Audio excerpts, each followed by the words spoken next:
Doctor காங்டன் அவர் pastor டாரி அவர்களை பார்த்து கேட்டாராம், பாஸ்டர், நான் பைபிளை எவ்வளவோ நான் படிக்கிறேன், ஆனால் அதுலேருந்து எனக்கு ஒன்றுமே கிடைக்க மாட்டேங்குது.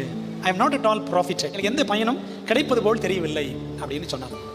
நான் என்ன செய்யலாம் என்ற உடனே ரூபன் டாரி சொன்னாராம், வேதாமத்தை வாசியுங்கள் அப்படின்னு சொன்னார். அப்போ அந்த நண்பர் சொன்னாராம், நான் தான் படிச்சுட்டு தான் இருக்கிறேன் அப்படின்னா.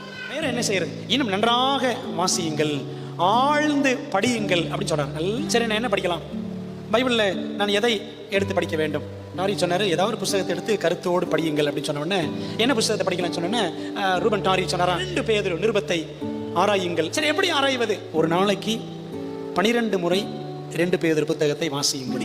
ஒரு மாதம் முழுக்க செய்யுங்கள், நீங்களும் மனைவி சேர்ந்து வாசிங்கன்னு சொல்லி சொன்னாங்க. காலையில் ஒரு 3-4 தடவை, மதியம் ஒரு 2-3 தடவை, சாயங்காலம் 2-3 தடவை, இப்படியே ஒரு நாளைக்கு ஒரு 10-12 தடவை தினமும் வாசிச்சு இப்படியே ஒரு மாதம் முழுக்க அவர்கள் ஆராய்ந்தார்கள். ஆரம்பத்தில் படிக்கும் பொழுது அவர் கொஞ்சம் என்னது படிச்சதே படிச்சுட்டு இருக்கிற அப்படின்னு தோணிச்சான். ஆனால் போக போக 2 பேதுரு புத்தகத்தை அவர் கவனித்து படிக்க ஆராய அந்த கதை சொல்லுது, அவர் எங்கெல்லாம் போனாரோ, யாரெல்லாம் பார்த்தாரோ, அவங்கள்ட்ட எதை பற்றி தான் பேசினாராம், 2 பேதுருல இப்படிலாம் இருக்கு, 2 பேதுரு புத்தகத்தில் இவ்வளவு சத்தியங்கள் இருக்கிறது என்றெல்லாம் எடுத்து சொன்னார்.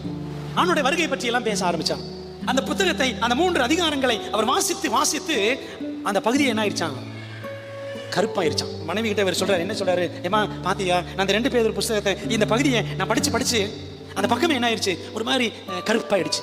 உடனே மனைவி சொன்னாங்களா, எனக்கு ரொம்ப சந்தோஷம், நீங்கள் 2 பேதுரு நிருபத்தை படித்து அந்த பக்கங்கள் கருப்பாகிவிட்டன, உண்மைதான், ஆனால் நான் பார்க்கிறேன் உங்கள் வாழ்க்கையோ வெண்மையாகிவிட்டது அப்படின்னு சொன்னாங்க. அப்போ ஒரு புத்தகத்தை எப்படி படிக்க வேண்டும்?